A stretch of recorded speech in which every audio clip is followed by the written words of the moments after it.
So we're going to visit Calabria. And as I said, I'm down here. I usually broadcast from my house in Tuscany, which is right here. And so today we're down in Calabria.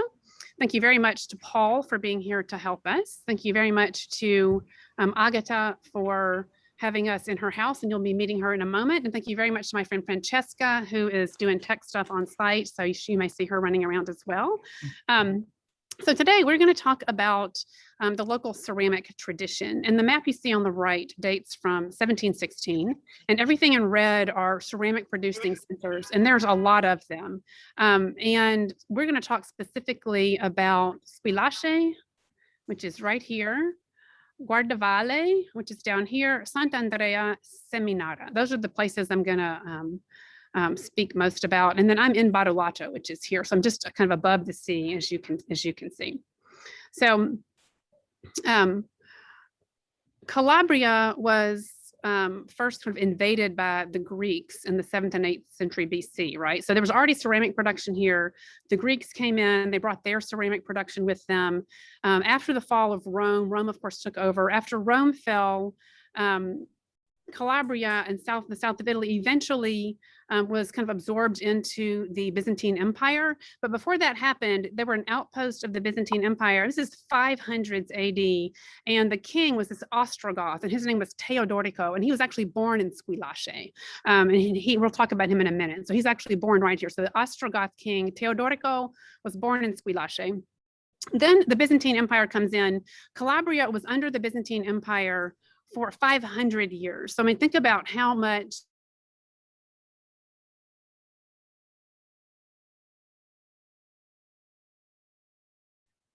there we go. Can y'all hear me okay? Okay. Did y'all just miss all that? I can't hear you either, Paul. Will you unmute yourself, please? It was just 2 seconds worth. Thank you. Oh, good. Okay. Okay, thanks. We have, I need to mention this. We're literally in the middle of nowhere. Can you see that? Look at this dot. This is where I am down here.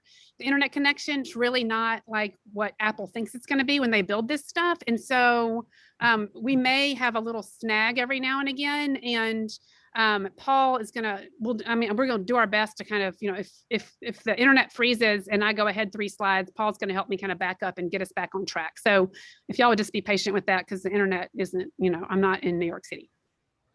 So both that. So here we are in Calabria.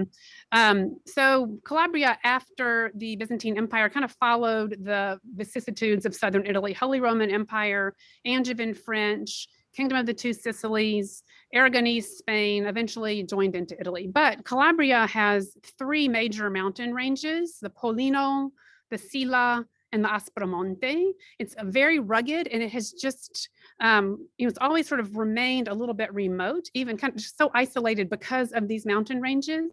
And sometimes even because of the people and the mentality a little bit, it's very much kind of its own thing. And also, I mean, geography has a lot to do with that, right? So it has kind of remained a little bit isolated from the rest of the country of Italy. And you kind of feel that when you're down here. And Italy's, I mean, Calabria is really the last frontier as far as visiting Italy goes. Tourism, I mean, even the south of Italy was kind of the last on the boat for tourist services. But Puglia and Campania, where the Amalfi Coast is, and Sicily have really kind of jumped on the bandwagon. And Calabria is kind of the last sort of, like I said, last frontier of tourism in Italy. So I'm just going to show y'all again kind of where I am. I'm usually broadcasting from Tuscany. This is my house at the Castello di Poppiano. That's my house there on the right. Just for any new people who are, this is your first time, I'm usually broadcasting from here. But so today I'm down in Badolato. So I'm in the town of Badolato, which is what you see here.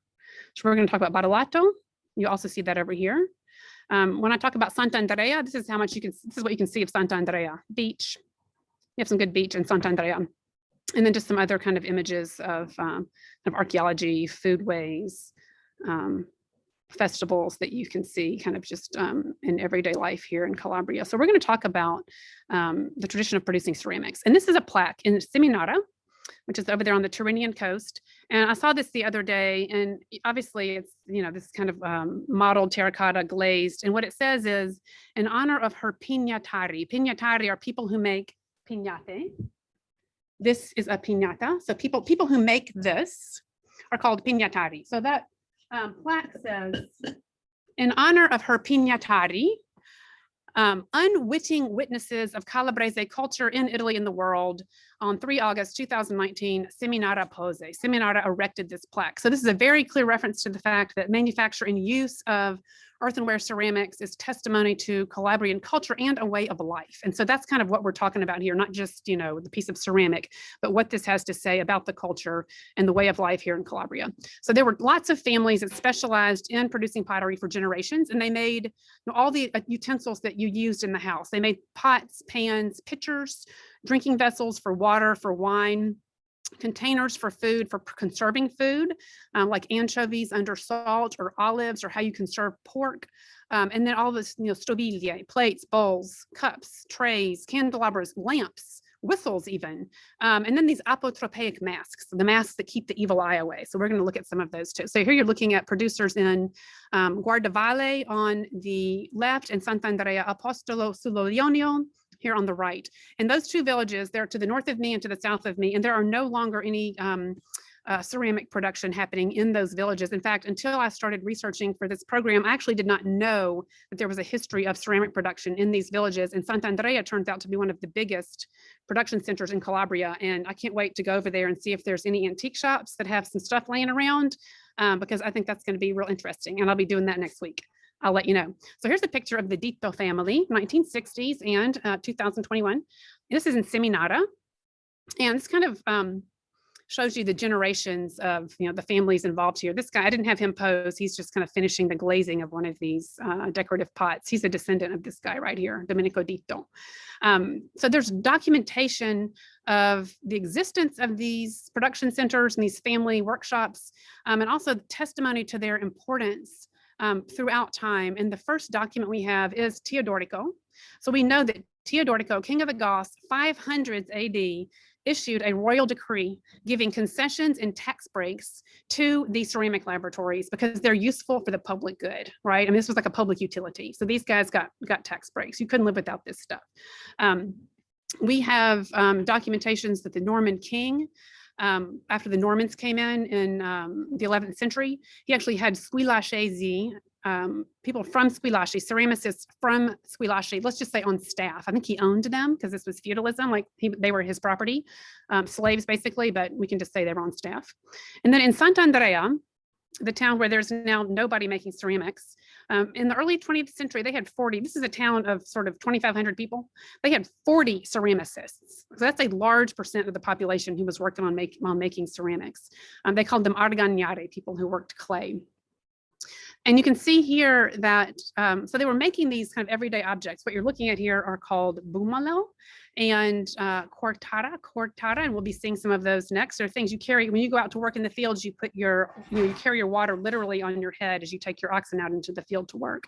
The woman on the left, the two women on the left, they are actually bringing these things to market. So these villages had their production of ceramics and they brought them out to market with these women literally with those baskets on their head. And notice that woman on the left is barefooted and she's not going next door. You know, she's walking to market, you know, probably 3 villages up the coast kind of thing. So the reason these things were really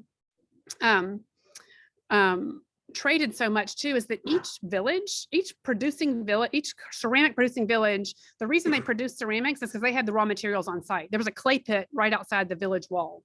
And the clay pits are all different, obviously. So different kinds of clay were used for different things, which means each village made something different. So this is clearly what Sant'Andrea, one of the things that Sant'Andrea was making. They also make some other jars, which we're going to see in a minute, because Agata happens to have some inside. 1845, the region of Calabria actually paid for some of the younger ceramic masters to go to Naples and learn new techniques so they could just kind of keep the sector current. In 1948, that's the picture you're looking at. This is the cooperative of ceramicists in Seminara. Again, tiny, tiny town, large percent of the population is involved in ceramic production. The demand down here was huge. I mean, this is, again, I mean, this was a public utility. The demand for these things was so big, they couldn't even meet, the supply couldn't meet the demand. They actually had to import ceramics from some other places. They kind of just couldn't keep up, much less, you know, they didn't export a lot because they could kind of hardly keep up with their local demand. 1950, these are the graduates of a pottery course in Seminara. There's some women in the group as well. And you can see they're kind of making useful things as well as decorative items. This is a symbolic wine pitcher. We'll look at a close-up picture of that in a minute. And this whole thing came to a crashing end in the 1970s. So if y'all remember Tupperware parties, that put these guys right out of business. As soon as plastic vessels and utensils came into being, these guys literally, that was it. They're gone. They were no longer called on. So there are only a few workshops left out of, sort of the hundreds of people that were dedicated to this. Only a few workshops are left, and they're kind of more dedicated to decorative objects because we're all using other materials for the stuff we use in the kitchen. So we're just going to take a look at some of the different types of vessels that they use, where the forms and shapes came from, and kind of the different styles between Squillace and Seminara. So here you can just see how some of these objects were used. These women are carrying these huge lemmi, these big bowls on their hip. That's how they were kind of carrying stuff to market or moving goods around. The little girls clearly are just learning to balance on their head, because notice they're holding theirs. They haven't let go yet. It's like training wheels. Okay, they're holding on to their jara on the top of their head. They're carrying bumalu, and these ladies are carrying cortada. Here's some other objects. So these are objects that are made for cooking. They're made out of a different kind of clay. You're looking at the piñate, which I just showed you a minute ago. This is a teano, which I actually have in my kitchen. I think y'all have seen me use that some. And there's a little fornacedo, which is like a little barbecue. So the direct influence for the shapes that these guys are using to make these objects, to make these vessels and these cooking utensils, comes from the Byzantine ceramic tradition. So remember, 500 years, Calabria is under the Byzantine Empire. These are ancient Byzantine examples, ancient, 10th century, 11th century, when they were here in Calabria. You're looking at a wine flask on the left and a water carrying jar on the right. So these are not glazed because these are liquids to be drunk. They actually want them to be cool. And by not glazing a certain kind of pottery, you get some transpiration, so that there's the porosity that's kind of, giving some, kind of letting some air in, basically, so that it's keeping the liquids cool. And they knew that. So they used a certain kind of clay in order to keep, wine and water cool. They didn't glaze them because they wanted them to breathe a little bit.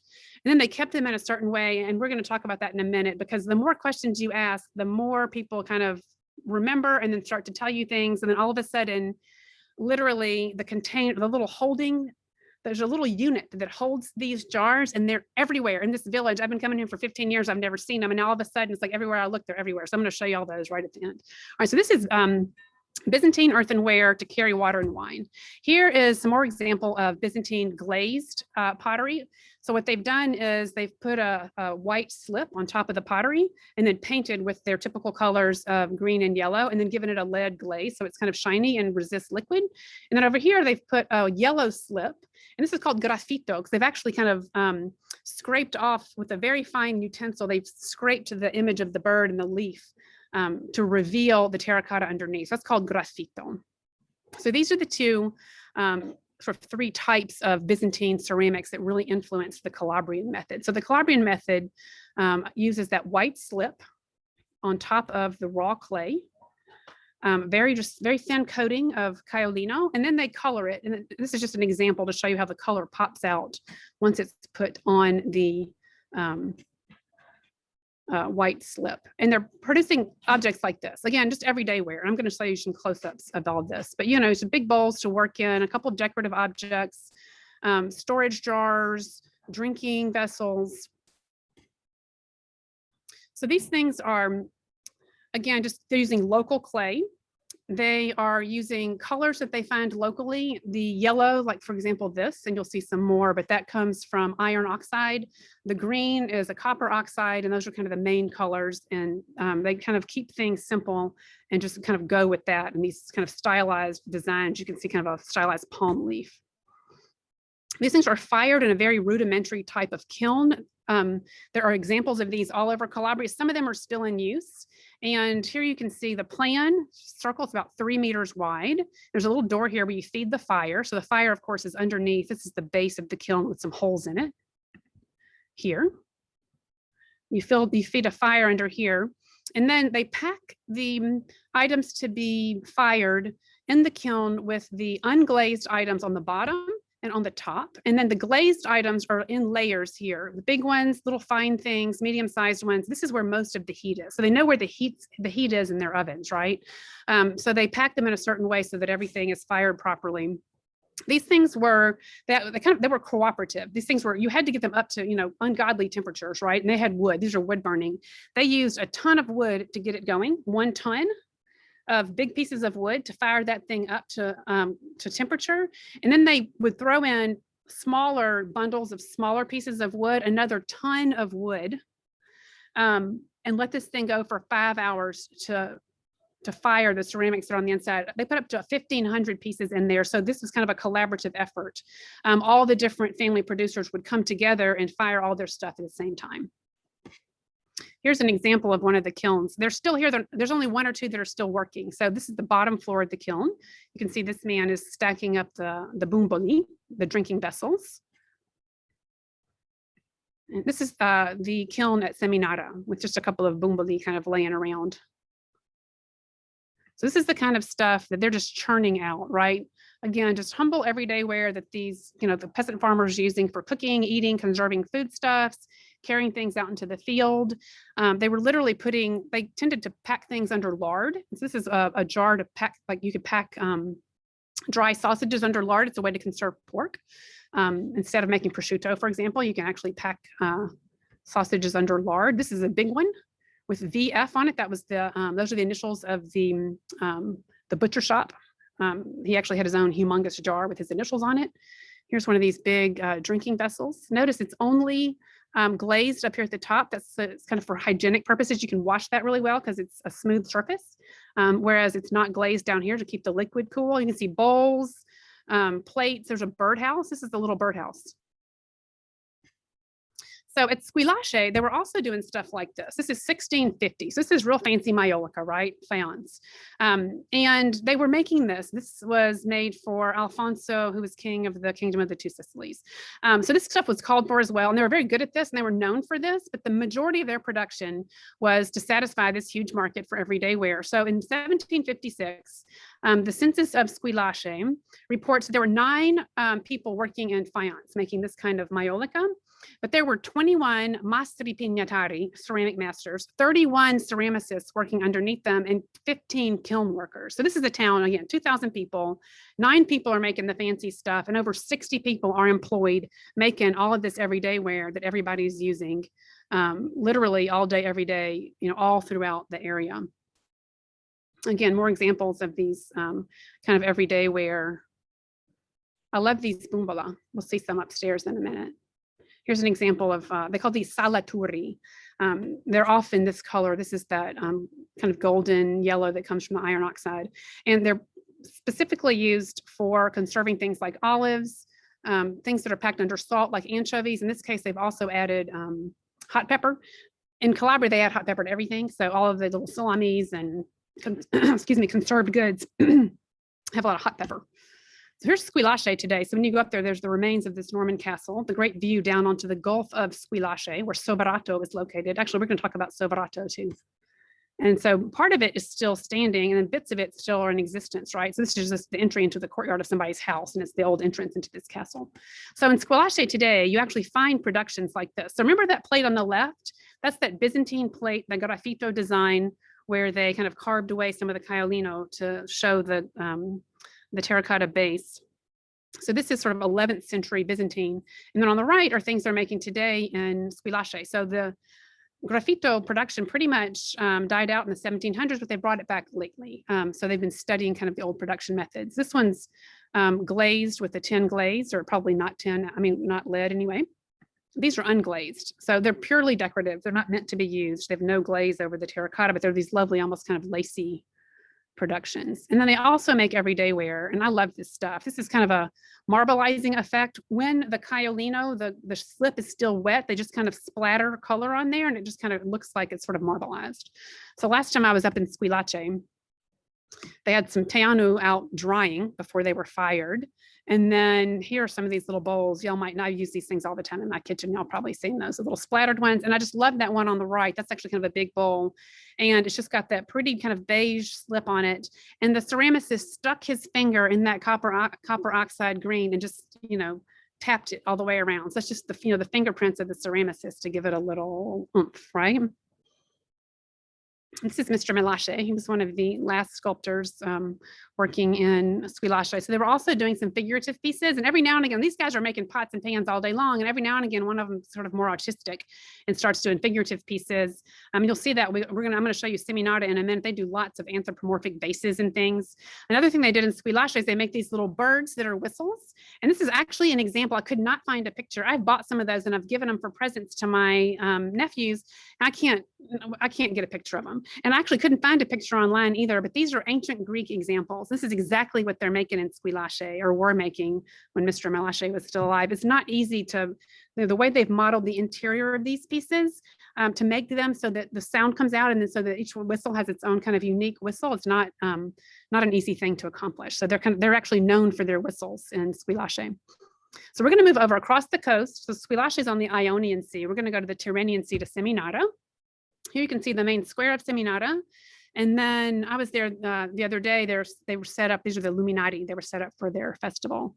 And I actually know Seminara because of their olive oil production. This is Consuelo Garzo and one of her Ocho Bratica olive trees, which I've never seen an olive. Look how tall that thing is. It's like bigger than an apartment building. Those olive trees just grow super tall. Shocking. So here's some Seminara production. This is old, and you can see the kind of peculiarities of the Seminara production. They didn't necessarily paint so much with it's almost like they had a drip technique for laying on color. They also invented blue, by the way. They started using manganese to make blue. So the colors were always green and yellow until somebody in Seminara invented blue. Now all of a sudden we have blue. And so they do this kind of drip thing. And they also make these anthropomorphic vases, pouring jars. Isn't this cool? And this is you can like strap this onto your mule, basically. You can drink out of here. You put a rope through here and so you can put it on, strap it onto your saddle. Here's another fish up here. There's a little guy up here. So they're making the same shapes for the most part, but you can see it just has a different look about it because of the way they lay on color. They also do these really interesting symbolic wine flasks, which have the hole in the middle, which we saw this one. The scholars aren't sure, and people who study this aren't sure what's up with that. Because if you were going to go to the trouble of carrying wine, you're not going to have this big hole in the middle. That's not very much wine. Like why bother carrying that? You're gonna be like, dang, it's empty. So they think it was kind of a symbolic shape. There's two back here. You can't really see the hole though. And they also made these Apotheopaik Masks. So this is what keeps the evil eye away, right? You hang this on your door and the evil eye doesn't come in your house. Like in the South, we have bottle trees. These guys use these masks. So these are some old ones. So Seminara does stuff like this. This is a good wine flask. No hole, but I have to put a face on it because why not?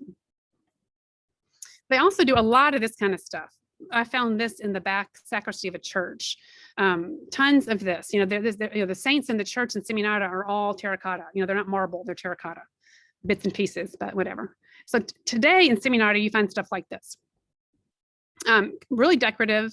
Somebody invented at some point the porcupine, so they're these porcupine jars, and they're still making. I love these. They're called lievituri. This is where you put your little bit of starter for your bread. You keep it in there. So and then next week when you make bread, you probably make enough for a week. So then your starter's in there. Here's some of the masks that you see in Seminara today. They've gotten very elaborate on their scary masks. I love this. Look at that guy's teeth. Isn't that great? And these things, I may have to go back and get myself one of these. These are those anthropomorphic jars, basically pitchers. Aren't they clever? Look at the curly hair on this guy. I love that. So they're kind of basically moving towards decorative objects, since people don't have to have their entire kitchen stocked with terracotta utensils. So they're moving towards decorative objects. I personally like to have stuff in my kitchen like that. I mean, I understand it, so they kind of have to do decoration. I'm trying to be okay with that. And these guys are so interesting. You know, that's kind of cool that they're making these decorative things. You might not ever use that as a picture, but that's cool. And then these two women who, a mother and daughter, this is Anna Maria Cucci and her daughter, Francesca Ciliberti. They have a little ceramic shop down in Soverato, and they do all decorative ceramics. And the mother, Anna Maria Cucci, is actually a professor who helped start ceramic program at a college down here. They've studied a lot, and they've started this program of making ceramics that are literally made from molds of these cookies that are called Mostacholi, which we're going to see in a minute, and we're going to make some as well. So the Mostacholi use these archaic symbols, see the mermaid, the fish, the basket, and they make these ceramics that are inspired from these shapes. So the cookies themselves look like this, and they're really hard cookies made with honey, and you can eat them. Usually they're eaten sort of like if you open one up, you kind of share a piece with everybody kind of thing. You don't just sit down and munch. They're also, a lot of times you just see them in people's houses. They're just used as kind of a decorative object. They were literally made by the Greeks, and they were used as votive offerings, you know, on the altar in a Greek temple. And they have, you know, sort of, like I said, archaic meanings. When it was done, I don't know that it's still done today, but here in Calabria, when a boy proposed marriage to a girl, he would show up with a silk handkerchief inside of which were 4 of these cookies, one of which was the basket of happiness, the fish for health. This is the male symbol, and this is the female symbol. So those were kind of put together. When you go to propose marriage, that's what you bring with you. Isn't that sweet? So the horse signifies nobility. I'm not sure about the bull, probably strength. I love the goat. The goat stands for prosperity. Because anybody who's a goat has wool, milk, cheese, and eventually you're gonna have some meat too. So you're doing good if you have all those things. Here's the dove, a straight rooster. So these are all cookies. These are actually edible. They're kind of hard. I prefer them as decoration. So these are the cookies. And then here are some more of those ceramics that are done by Anna Maria and Francesca. Their project is called Gioie di Calabria, the joys of Calabria. It's like, they basically said the joy of living, right? And they just love the fact that they're kind of, the ancient archaic symbols live here today. So these are the ceramics. Here's that male symbol. It's kind of this never ending S, the fish for health. These are all about kind of this big, kind of a foot long kind of a thing. These are glazed. These are left in, you know, just unglazed ceramic. And then they've reduced them to tiny size, and they've made necklaces out of them. And here you can see those. They're so cute. Here's the fish. I have this one. So again, the fish is for health. The mermaid is the symbol of earthly love or falling in love. The heart is a symbol of spiritual love. Look, here's a little goat necklace. I might need to get one, my little goat necklace. What's the name of their shop, Elaine? It's called Ceramiche, Ceramiche. Paul, can you put that in the chat? Ceramiche. Or I'll put that. If y'all are interested, I'll put it in the thing tomorrow. Y'all can click on their website. Okay, great.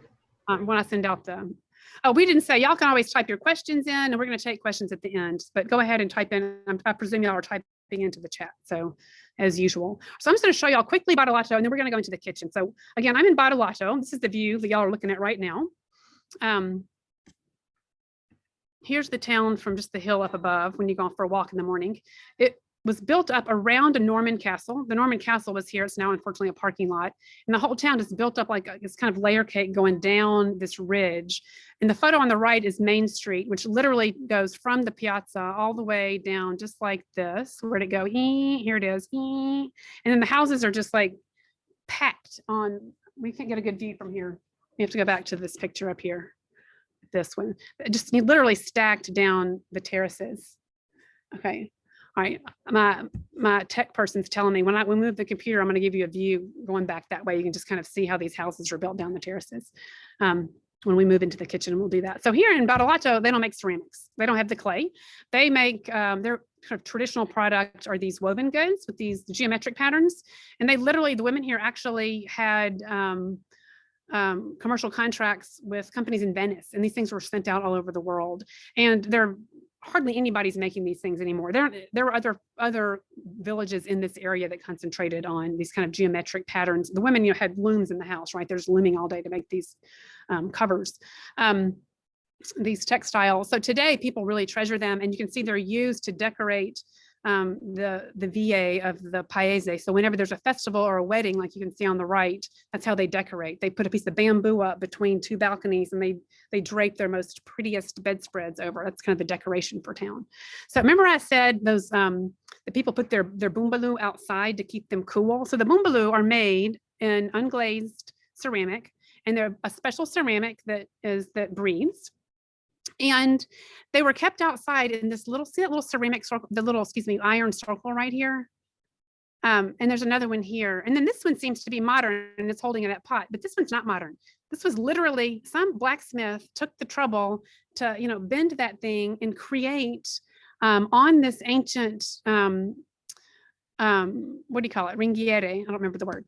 They created these little round things. That's because you stick your bumbaloo down in there. So one of my friends like, oh yeah, my grandmother used to have that. And she would give us the coolest water because she was, the bumbaloo was in this little metal ring outside the window. And I was like, oh my God, I always wondered what those things were for. I'm like, if you're going to make a flower container, why would it be this big? Just make the dang flower container, right? Like why? And some of them aren't on the little, the little metal barrier. They're actually in the walls. So I started looking, and I'm going to spare y'all the 500 photographs I've just taken of all these little circles. Look at this one. This one is actually coming out of the wall.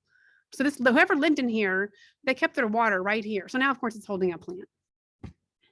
Here's another one. So here you are kind of walking down Main Street. Look up and look, here's one. Isn't that just, it's every now and then I'll start looking. I've taken like 50 pictures. I'm going to spare y'all the rest of that. But it's very interesting that every house still has their little bumbaloo holder. And then also the Salaturi. So once these are the things that you put your anchovies in, but all of that salt over time kind of, takes its toll on the glaze and they start to kind of crumble and they're repurposed as planters. And again, if you keep your eyes open, it's like everywhere you turn, there's a plant in a Salatura. So here we are back in Barolato. There's kind of, I see the beauty, but there are a lot of kind of contrasts here. So you get this kind of ugly urban sprawl, next to the beautiful beach and the beautiful kind of rural scenes. Just so you know, it's not all rosy. And then here is just some scenes from the market. So I went to the market on Friday and picked up stuff yesterday morning for our class. These are just some typical foods: dried figs, hot peppers, sopressata, oregano, dried oregano, just from the mountain, merendelle, these great little fruits. It's like this weird cross between a peach and a plum. Eggplant that we're going to use, nduja, which you can also pack under oil in your cortara. These little guys were jolly. Of course, the market, full array of piñate and tiano, and also salaturi. And then they also sell, they have these just low, I bought a sheet. Can you see that? Look at the gorgeous, hand sewn. This is from someone's corredo, $5 sheet. I needed one. I'm in this rental house. I didn't have enough. So we're going to start cooking. We're going to make some typical recipes. We're going to make the stuffed eggplant. And these, you can stuff them in different ways, and then you can cook them in different ways. And I'm going to sort of show you all that. There's some variations on the theme. These are fried. We're actually going to bake ours because it's way too hot to fry right now. And then we're going to make Mostacholi. Actually, I've already made them. I'm going to sort of show them to you and send you the recipe. It's super simple. These are all of the ingredients. So these are used as wedding cookies here. So it has the same name as those fancy cookies. As soon as we go upstairs, I'll show you the fancy cookies. They have the same name, and actually used vino cotto, which is reduced grape must, but you can make them with honey. And there's soup. You can see cloves, cinnamon, and orange zest. It's almost got those flavors of Christmas. Here they make these for weddings. And it's, when you go to a wedding, this is what you're served. And they're kind of it's like a lot of spice. And oftentimes, again, you might just, here in this village, they particularly make them in these little round forms. You might just eat a little slice, and that's kind of it, because it's very powerful. And then together with Agata, we are going to make the stuffed eggplant. And we're going to, these are the ingredients we're going to use. Nothing terribly unusual. Eggplant, tomato, garlic, cheese, egg, breadcrumbs. Stop. But she has the touch. Agata, who's looking at us up here, has the total touch. And we tested them, Francesca and I, my helper here, we tested them at lunch, and she was like, what's in there? These are so good. She just knows how to spice them up right. Okay, so we're going to go upstairs. I'm going to go back to, I'm going to stop sharing my screen, and I'm going to hand over to Francesca. Stop share. Okay, so here we go. Are you, Lifai too? Francesca's going to show y'all. Don't drop my computer down there. No. I'm trying. Check it out. Let me see. Yeah, so you can just see how the town is just literally like built up on like terraces coming up the hillside. It's amazing. So we're all living in these houses on these sort of different levels of. All right, so we're gonna go inside.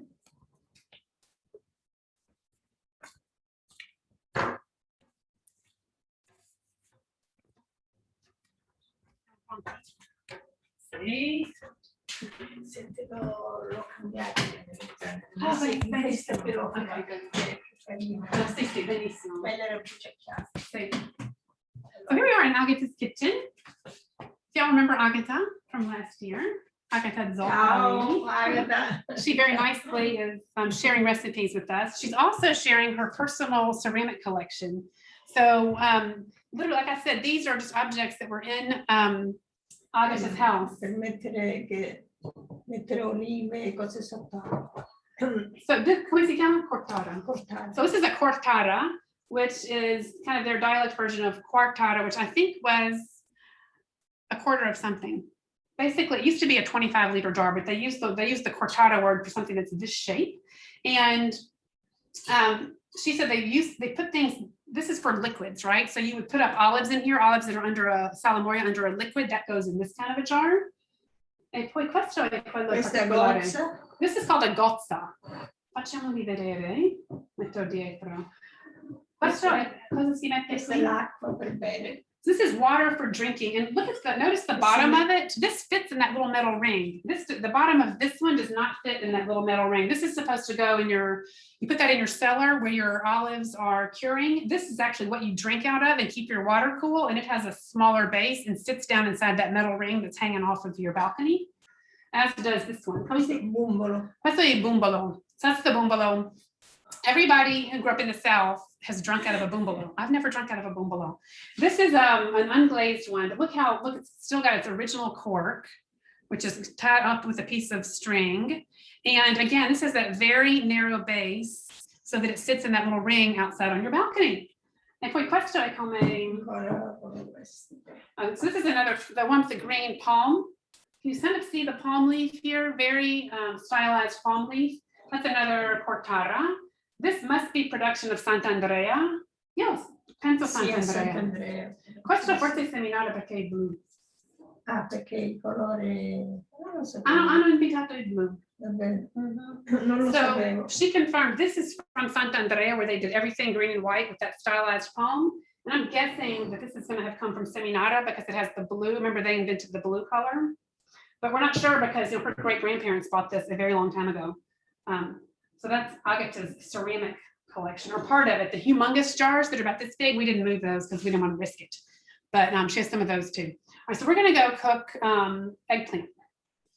Iniziamo. Ok. No, prima col pane. Okay.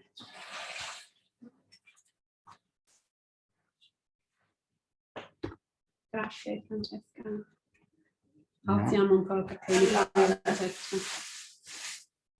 Okay. Hey, let me get my apron on.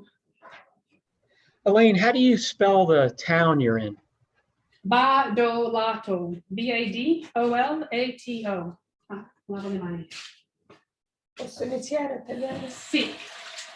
So Agata is preparing, so the stuffing of these eggplants is going to be eggplant bread, which gets soaked in water, and this is their bread is actually come si chiama questa forma? Ciambella. This is a ciambella. It's actually like a big, huge, like a big old bagel kind of. It's a very typical form down here. You don't find that anywhere else in Italy. They make this kind of a donut shaped bread. Sto togliendo l'avocos. And she's taking the crust off, and you can see, look at the color of the bread. They use hard wheat, so it's this kind of golden yellow color.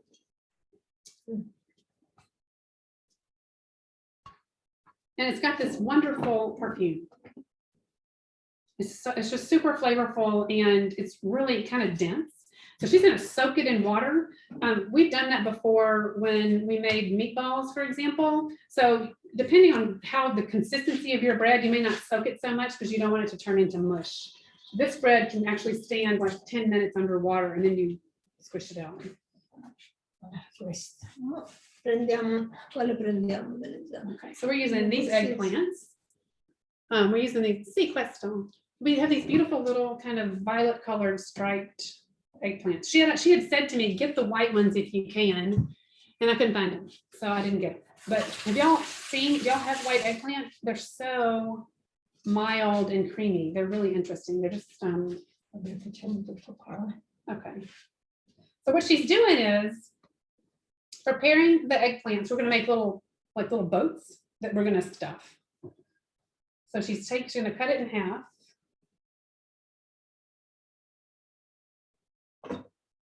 Faccio. Vieni di com'è. Okay, so I tried to do this earlier. It takes some practice. Si vede così. See. So what she's doing is she's scooping out the flesh with it. She's using a knife, and you don't want to poke a hole in it. You want to be able to, just want to leave kind of a thin little exterior bit to kind of make a little faccio. So it's just like a little boat, and we're going to stuff the little boat. And she's leaving, I mean, she's just done it perfectly. She's left just like, a 1/4 of an inch of flesh. And then if you can take it out in one piece or 2 big chunks, it's better because you're going to actually boil all of this. And if they're tiny pieces, you kind of lose it. So we're separating the pulp away from the little exterior boats, and we're going to boil everything. Accendere il fuoco. Vabbè, fredda la continua. So we're going to boil this. And this gets boiled for sort of quanti minuti si lascia bollire? Non mi ricordo, 10, nemmeno. Meno, che se no si fanno troppo. Right, so less than 10 minutes, sort of 5-7 minutes, until they're kind of just a bit soft. And then we've kind of done that ahead of time for you. And then they come out of the water and they look like this, and you just kind of drain them. And we kind of just did this to get all the water out. It's kind of, they're like little sponges. So we kind of squeezed all the water out, and then she went and she put this lovely thing outside under the sun. And so it kind of dried out for a few minutes. And I took pictures, so I'm going to send y'all that tomorrow. So these are the little eggplant boats that we're going to stuff. So she's now going to put the stuffing together. Lo mettiamo qui. No, la devo mettere. Oh già, scusami. Poi che faccio questo? Oopsie. È scivolato. È scivolato. Grazie. Okay. So this is the pulp. So this is the little eggplant shells. This is the boiled pulp of the eggplant. And it's going to get chopped up finely with basil and garlic. And I'm just going to chop. She convinced me to leave the garlic in pieces. And it kind of gets, so this is the size of the garlic. Kind of like sizable. Basilico. And then she's putting basil in, and she likes that real small leafed basil. She said it has more flavor and it's super flavorful. It's kind of a small pointy leaf. And then she's going to chop it up again, but I'm trying to do this relatively fine. So we're kind of using a good amount of garlic and a good amount of basil. So Agata is known for being a really good cook in town.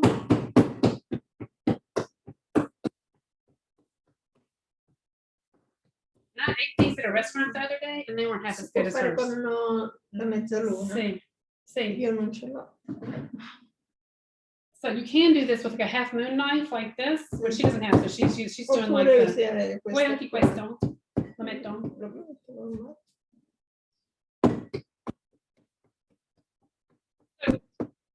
We're just kind of leaving everything relatively coarse.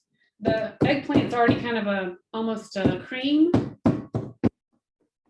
The basil and garlic is still in recognizable pieces.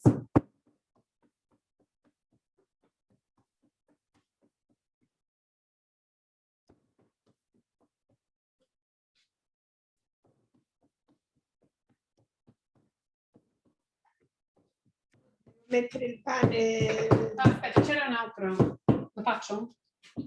Quanto ne ha messe? 2? 2. Io penso che basta. It's the garlic. We decided to leave it out. Okay. Fai là. Sì.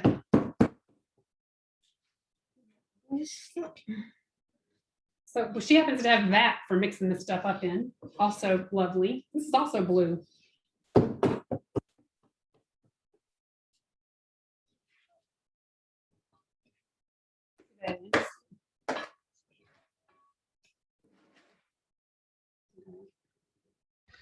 Elaine, there was the name of a town that you mentioned, Squillace?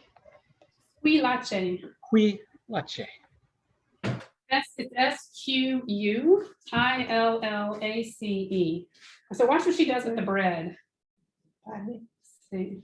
però non mettiamo questo di che No. si deve un po' See. asciugare. Aspetta, ti porto un, So the bread, this is the bread also. So she's literally, look how she's treating that bread. She's squishing it out, squeezing it out, and then it just breaks up into little pieces. You know, again, your bread, just treat it the way you can. It's just kind of, you may need to soak it less time if it's not this sturdy.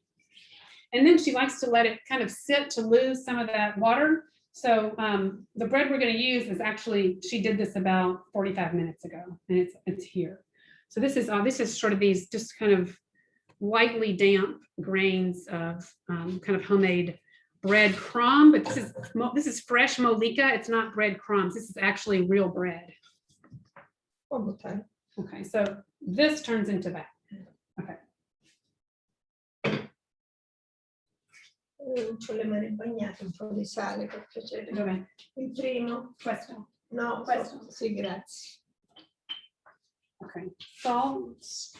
Tipo così, guarda. Tipo così. O ancora. Poco. E dici basta? Un altro pochino, dai. Ok. Bene così. Okay. So you can see she does this kind of Che thing. devono salare pure Oh, già. quelle. No, quelle sono già salate. Oh, sono già che salate. li devono salare. These also get a little sprinkling of salt. She's already done that. But you put a little sprinkle of salt here and then some salt in your in the stuffing mix. L'uovo?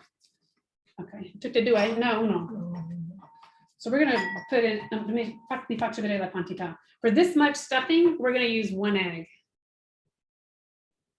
I have 2 out here because in case we made a bigger batch, but we're gonna use 1. Okay.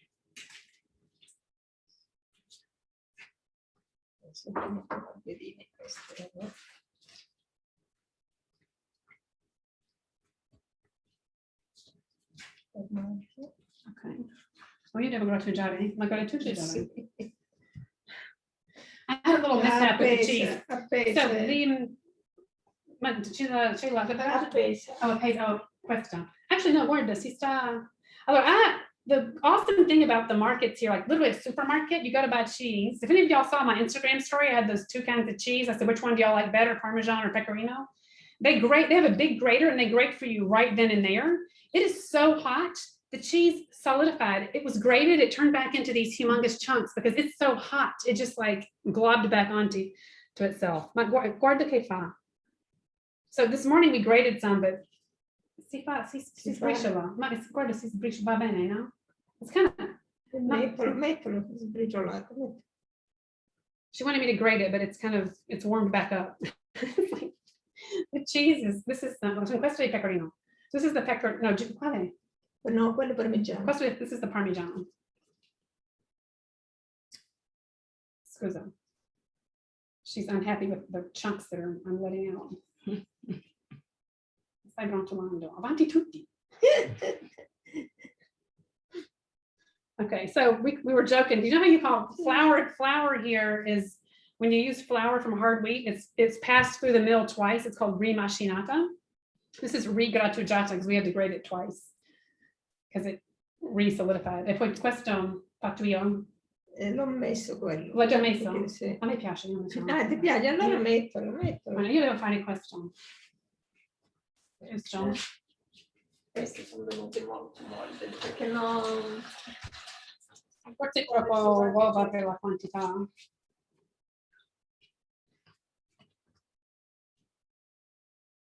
So this is provola, which is not provolone. Provolone is a really aged cow's milk cheese, which is really strong. This is provola, which is very, very soft. Here, look how squishy it is. See? and it's a cow's milk cheese. It's got a little dark, it's got a hint of a tang, but it's got a little flavor, but it's for a really soft cheese. And we're going to use, for each eggplant, we're going to use a piece that's about that big, hidden down inside of the yummy flavored eggplant pulp. Ora, questo dove li mettiamo quando dopo sono? Quella Quello lì, quello, quella bianca. quello trasparente. La dici? pirofora, sì, Okay, sì. okay. Metti Lo prendo un- or no? Sì, metti un po' di sugo. Okay. All right, so we also made, remember our simple tomato sauce that we've made in here several times where you use tomato passata, which is this, which is, remember, it's just tomato pulp, no salt, no basil, no nothing. It's been no seeds or skins. I've taken the seeds and skin away, and the only thing that's left is pulp. So we made a little sauce where you just add some water and a piece of garlic whole, and you boil it for about 10 minutes. We've done that several times in here. So we went ahead and did it ahead of time. And I'll send you the recipe in the event.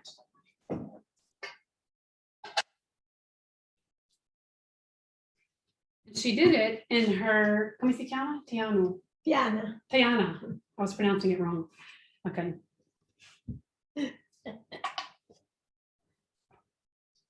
So we're gonna do, so these can be done in several ways. Vuoi iniziare a mettere or no? Cosa manca? Che dici? Sì, no, Però io devo fare non manca questo. niente. Okay, io devo fare questo. Right, so you can do this. Once you make your stuffed eggplant, you can cook them in various ways. She's gonna put the filling in here. They can then be fried and then eaten just like that. They can be fried and then cooked in sauce like you do for meatballs, or they can be baked. And we're gonna do that because we decided it was way too hot to fry. It's kind of 100 degrees. So we're gonna cook them in sauce. So I'm gonna put just a teeny bit of sauce in the bottom of the baking dish. Sto mettendo la provola. Okay, so she's now, you can see she's stuffed one of the little boats and she's kind of she's hiding the little piece of provolone underneath all the stuffing. Okay, così come va. L'olio levo o lascio? C'è un pezzo d'aglio. Dove? All right, so I just found the piece of garlic. She told me to take it out. So she leaves it whole. See that?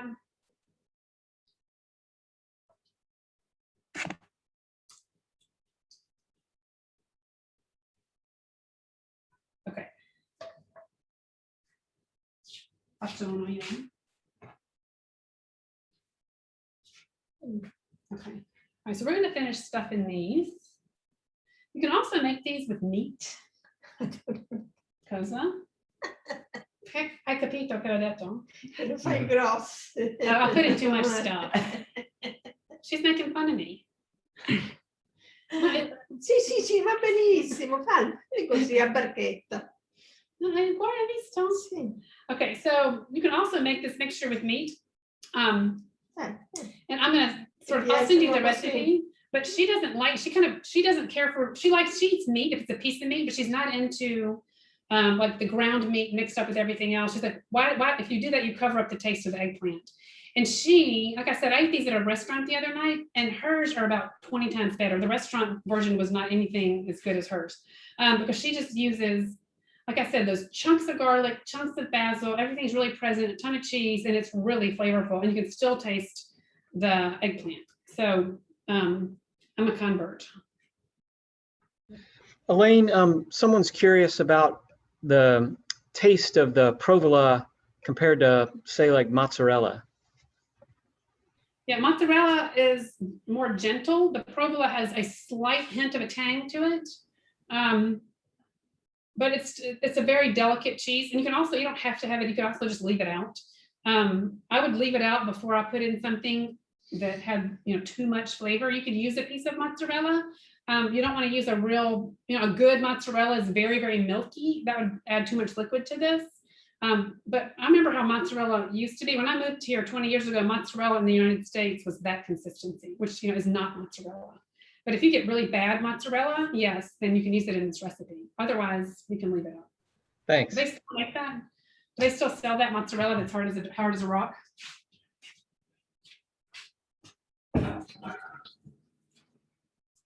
Nobody answered. Oh, we can still get that kind of mozzarella. Okay, good. Okay, sugo sopra. All right, so last step here is, by the way, you can also then, you can top your pasta with the red sauce. So if you put enough in the pan, you don't put very much, but what's left you can use to put on pasta. Like I said, you could have plopped those in here and cooked them in here. And then you can, again, use the red sauce for pasta. So it's just a tiny bit on top. And then this goes into a 350-degree oven for sort of like 20 minutes. Everything's already cooked. Just to kind of heat it up and give it a little crust on top. Okay. Bene. Facciamo vedere. Mettiamo questo in forno. Okay. Solo che Quindi, ta-da, here's the done version. Hang on, I'll show them to you. Oh, sai che volevo fare? So here's the done version. They just kind of, it's not even really it's not even crust. It's just kind of, they kind of, just like shrink a little bit on top. aprirla una. Mettiamo uno su un piatto e si apre. E volevo mettere un po' di Mostacholi in un bicchierino per farli vedere. So we're going to put one of these on a plate. And I'm going to show you all the desserts. Sì, perfetto. Grazie. So first, I'm going to show y'all the traditional Mostacholi. And Mettiamo piccolino. sì, perfetto. Sì, uno. So these are these archaic symbols of the Mostacholi. Here's a woman. I'm getting some glare here. There we go. Woman, the fish. They put actually like tinfoil, not unedible, not comestibile tinfoil. Sì, è commestibile. No, questo, no. Ah, quello. And then here's the basket for happiness. I just got myself a basket. This is for happiness. Isn't that great? Isn't that great? So these are these Mostacholi. Agata likes to eat them. To me, they're just like hard and I kind of would prefer to just leave them like this, like the ancient Greeks, and just not eat this. So what I made are Mostacholi, which are the badolates, the wedding cookies. And they're actually made with, and I'm just convinced that Mostacholi were made with must, which in fact they were. So mosto is grape juice. When you press your grapes and you're going to make wine, you get must, and then or mosto. And then if you reduce that down, you get Mostacholi. And then if you let that ferment, you get balsamic vinegar. If you don't let that ferment, you get Mostacholi. And this is actually, from the Roman Empire on up, this was used as a sweetener. I've just been trying this recipe for Mostacholi, and this actually calls for sugar and mosto. I'm going to try this again. I'm going to try to get rid of the sugar. I don't think that's necessary. This is flour, sugar, and all those spices that we talked about. And then I'm just going to show you the Mostacholi, and then I'm going to show you the badolates version. So it's kind of a syrup. It's just this kind of a thick. Let's see if I put it down here. You can kind of see. Dove lo metto? Appoggialo sul tavolo. Francesca's going to get the there. I'll aspetta un attimo. Allora, see how it leaves you can kind of see the thickness of it. It leaves a little bit of kind of a trace on the glass.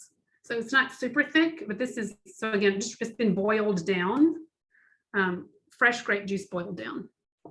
Kind of almost a syrup used as a sweetener. And then, so these are, I've seen these, I admit I've seen these in Sicily, these little rhomboid versions with the almond on top. And what they do here in Badolato is they make this actually has it's like a little kind of a donut shape. And it's been soaking in mosto, and you serve it like this. And this is what I was saying. You would just take a slice. It's really potent, and it's going to be good because it's actually soaked up.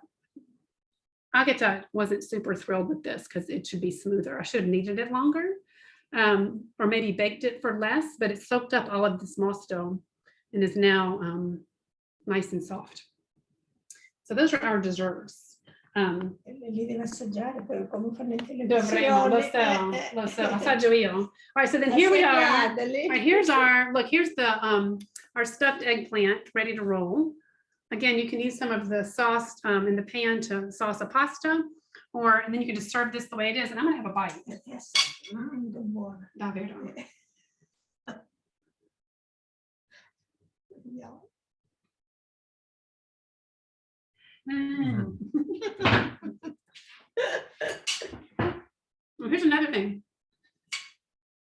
had these today for lunch. With your leftover stuffing, you just form them into like little little balls, little meatball things, little melanzane balls, and then just fry them literally in oil, and they're super good. They get these nice kind of it gets a really good sort of little brown crust on there. It's very good. So you can actually eat these 3 different ways. So tomorrow I'm going to send recipes and I'll put in all 3 ways. E che si possono fare pure con la carne trita. La vedetto. La vedetto. I love it. Do you have any questions for me or Agata? Elaine, someone's asking about the wine you would serve with this. I would serve a Calabrese wine, and I would recommend a Gaglioppo from Ciro, the Cirotano zone, which is just a little bit north of here on the Ionian coast.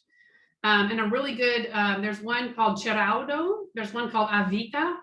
Francesco Maria de Franco makes a very good, actually you can find that in the United States. Avita Ciro, a Ciro Superiore. I'll write that in the email tomorrow. Or Paul, if you want to type that into the thing, it's apostrophe A, Vita, which is the word here for grapevine, but also happens to be the word for life. And they call it Avita. Any other questions? Is that apostrophe A, V-I-C-A? It's apostrophe A space, V-I-T-A, Vita. Thank you. And he's in Ciro. And the grape is Gaglioppo. Gaglioppo. And there's also a Magliocco, which is a little bit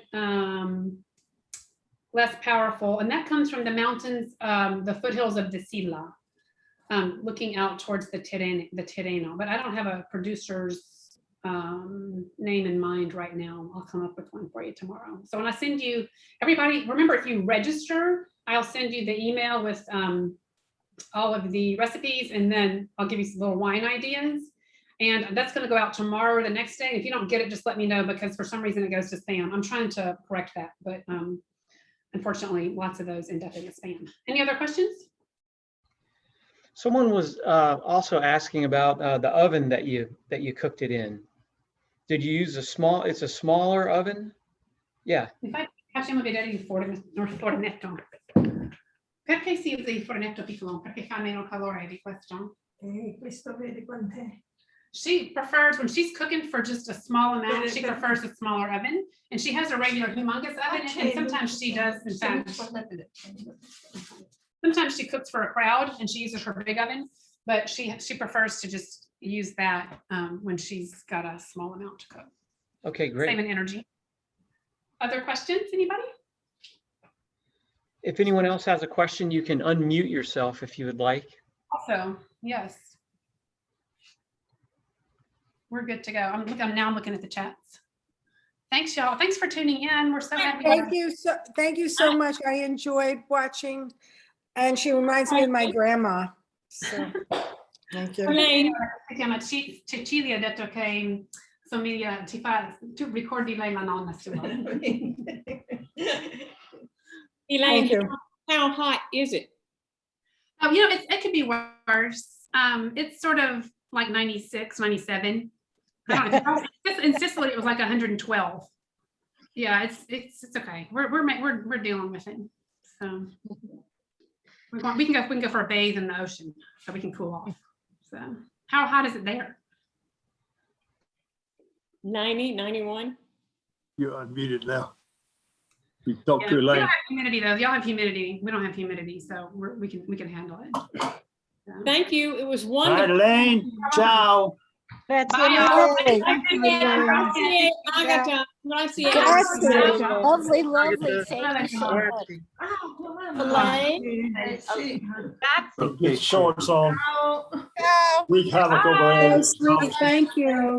You're welcome. Thanks everybody for tuning in. Ciao, This was Marco. wonderful. Oh, Ciao, geez. Diane. Ciao, Audrey. Oh, honey, it was good. Chev with honey. Elaine, this is Debbie. Can I ask a question before we Yes. go on? Sure. You might not remember me, but my husband and I brought our 2 granddaughters. to I Tesco. do. I do. Debbie Fabiano. I remember you. Yes, we have loved following you, and I want to reach out to you because this is an incredible thing. You take us all back. I mean, so kudos to you. You're doing an incredible job. Thank you. Thank so you. Thanks, much. Debbie. I'm glad. That's great. Thank you very much. I'm glad y'all are enjoying it. Good. Absolutely. All right. Well, I'll see y'all next time. September Take care. 11th. Bye, y'all. Bye, y'all. Thanks for Bye. tuning in. Elaine. Bye. Wonderful. Grazie. Ciao, Maria Luisa.